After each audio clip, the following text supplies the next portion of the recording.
What's up, guys?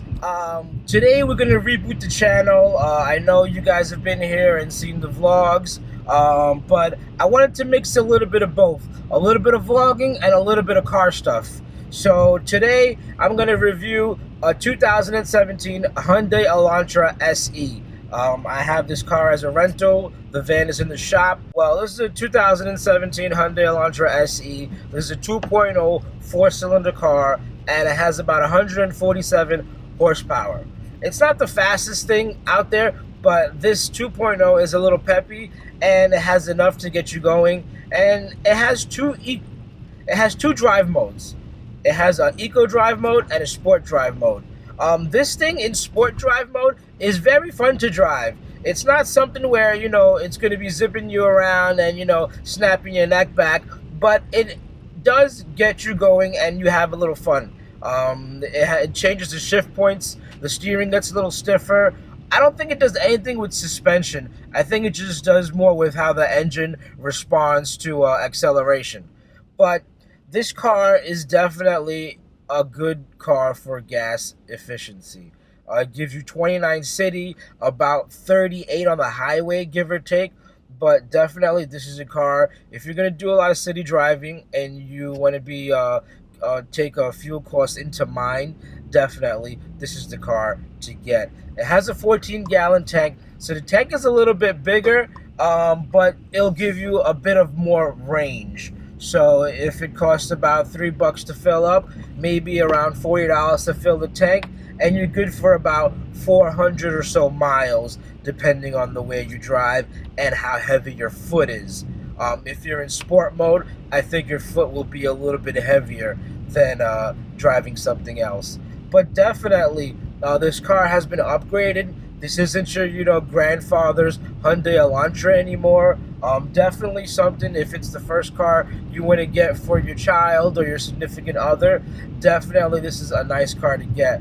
The build quality is awesome. Going over potholes, driving around town, you definitely won't hear no rattles or squeaks.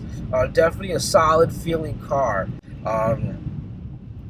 This is a mineral beige color. Not the most nicest color, but I think it's very popular. Driving around for 3 or 4 days with this car, I saw a good number of Hyundai Elantras in this mineral beige color. It does have a very premium look. So it's not like you're driving a car and it looks like, something that you might see, from the previous years of Hyundai. This definitely looks very upgraded. They've done a good job, especially to compete against the Toyota Corollas, the Honda Civics, Nissan Sentras, Kia Rios. This is definitely, if you're in the car, if you're in the market for a compact car, definitely a nice car to get. Starts off at about 17,000 and change. I think this model is about 18, but a couple of things this car doesn't have. This car doesn't have the rear view camera. I don't think it has Bluetooth. I don't see any controls on the steering for telephone, so I'm just going to assume there's no Bluetooth. But definitely, if you need a car to drive around town, you don't need all the bells and whistles. This car, one thing that I do suggest getting, if you get this car, get the alloy wheels. You will be doing yourself a favor from chasing hubcaps around if you hit a pothole, or someone even taking hubcaps. I don't even know if that's a thing that they do these days, but definitely get the alloy wheels, and definitely get the upgraded mats. I don't think this car comes with mats for the cabin.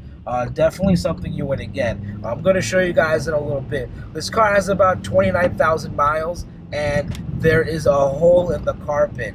And this hole shouldn't be there, but this is a rental. You can definitely avoid it if you do get some mats. Definitely suggest you guys doing that. Another good thing about this car is the sales have been so high for these cars, and the reason being, or one of the top reasons, is there's a 10-year, 100,000-mile warranty on the powertrain. So anything that has to do with getting the power to the ground with this car, minus the tires and the wheels, it's covered under warranty. You blow your engine, you blow anything that happens, Hyundai will take care of it. And that's something a lot of people want to have that peace of mind. They want to have the peace of mind that, hey, I can have this car for 10 years and the powertrain is still covered under warranty. So that gives us two things about Hyundai. One, that they believe in their product, that they've engineered their product to be flawless, so they wouldn't have that many warranty claims that are going around. And two, if it does go bad, they'll stand behind it. And that's the kind of company that you want to buy. That's the kind of brand that you want to buy. You want someone that's going to stand behind their product, not someone that's going to have a 3-year 36,000 or anything even less. Those warranties are from 15, 20 years ago, where, okay, someone's going to lease the car for 3 years, they'll be covered under warranty, and then after that, we'll sell them an extended warranty at an absurd amount. But definitely, this is a good buy. So again, just trying to reboot the channel. I will definitely appreciate any feedback you guys have. Any other cars you want to see me review, anything else, I definitely would appreciate that. I really want to keep the channel to a mix of cars that you can buy and a mix of cars that are some of your dream cars or exotic cars. So I definitely want to bring a mix. I appreciate the support. I appreciate any feedback. And again, I'm sorry for the rain and the noise and the weather, but I'm just trying to make the best of this. See if I can get a nice pull. This car does have a manual mode and it has traction control. So hopefully on this wet road, we can definitely try to get a nice pull in here.